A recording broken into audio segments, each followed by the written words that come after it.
Hello everyone, I just wanted to take a minute during this meeting to go over gifted students and their needs and what we need to do for them.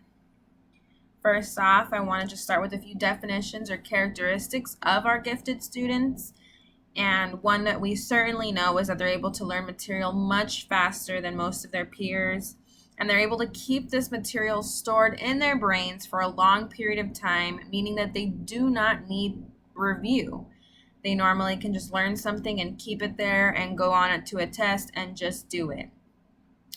Another thing is that they can also listen to your instruction and not need their eyes on you.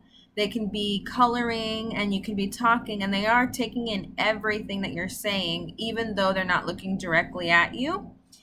And they have certain things or a certain thing that they're really passionate about, helping people or a science project or just something that they're super passionate about. We definitely need to nurture that. I also want to talk about some misconceptions that a lot of people, including educators, have about gifted students. And one of them is that all gifted students are gifted in all subject or content areas, and that's not the case. Yeah, we have some gifted students that are gifted in every subject that we teach, and they're just extraordinary, but it is possible to have some students who are really only gifted in math or really only gifted in science or in English, but in the other subjects they're normal, which means treat them normal when you're teaching the other subjects and give them the appropriate amount of help that they need with the other subjects, while also nurturing that giftedness they have in that one subject. Another misconception is that gifted students are perfect at everything. This is not the case. We cannot expect this of them. They are still children. They are gifted, yes, and that's extraordinary, but they're going to act like children at times, and we have to allow that. We can't discipline them any differently than we would discipline anyone else for doing something. Yeah, we might have higher expectations of them, but of course there are going to be times where they're going to act out or they're going to get into a fight on the playground, and that's okay. They aren't perfect at everything, and we need to allow them to mess up so they can learn from that just like all of the other kids. This is gifted students revealing how they feel about what it means to be gifted. Just some things that they said themselves is that it's never really explained to them what being gifted means or the expectation that comes with it. And I think that's really important, and it really gives us a view at what they're thinking. Another thing is that they're often teased about being so smart, and we know it. We can see it. It was in our generation and my parents' generation. If you're smart, you're always teased.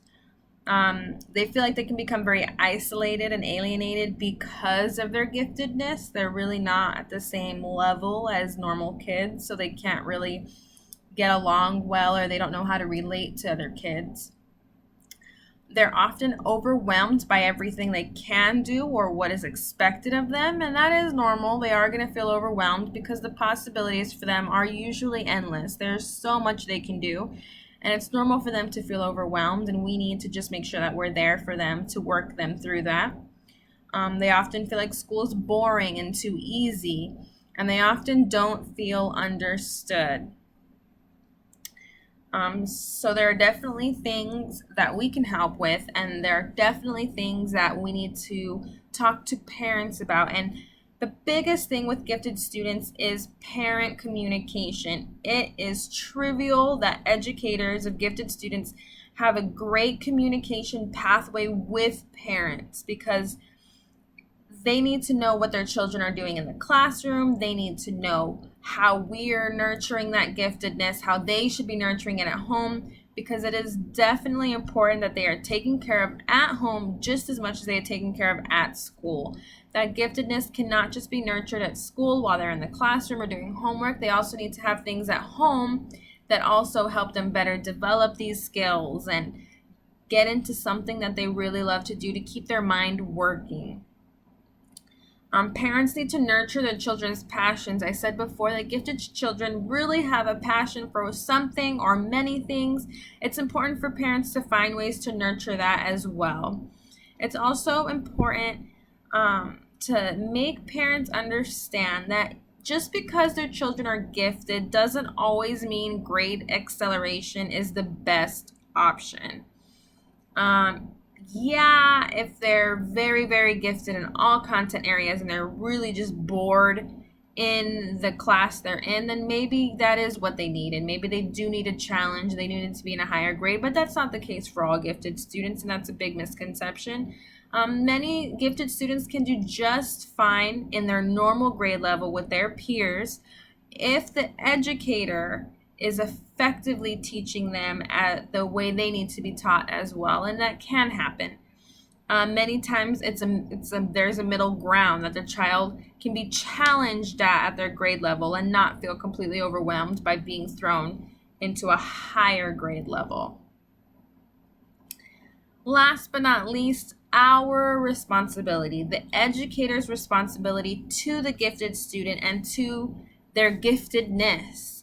We need to always make sure that our decisions is what is best for that student and what we think is right. Never do something that you're not fully and completely behind, or don't make a decision for them that you wouldn't make for another student.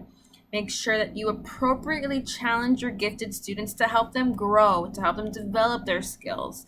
It's important that they're not being bored and their school isn't too easy for them, so that they want to be here and they want to foster this giftedness that they have been given.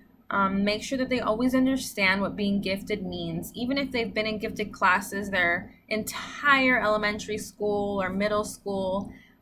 It's important that you also take a minute to explain to them what you believe gifted means and what is expected of them from you. It's important that they know this so they can have a realistic expectations of what they need to do. It's also important that, as well as challenging them, you're also creating opportunities for them to relate to those who are not gifted. Many of times they said they feel isolated or alienated, they can't relate to other students. Create opportunities where normal students in them can relate. If they have an education for science, create a science project and put them in groups and let everyone just kind of mingle and give them the opportunity to feel normal. Help them understand and plan for their future so they're not so overwhelmed. Nurture their passions and help them realize everything they can do and what they can do with their passions in school and where to go from here and their next steps, just so we can relieve some of that overwhelmingness that they do feel because of this. So remember, our gifted students learn at a faster rate. We know this, but they are not always perfect.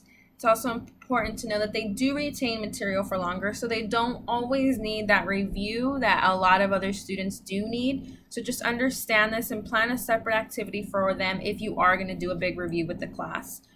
There are gifted students that might not be gifted in every single subject. They might be gifted in one, they might be gifted in two, or they could be gifted in all of them. They're not going to be perfect all the time. Please don't expect this of them. It's unfair for them. They are just kids. They're going to act that way sometimes, and it's fine. They do need educators to present a platform for them to be able to relate to the other classmates so they don't feel alienated. I don't ever want any student to feel alienated. They need us to help them relate to other students, and that's very important.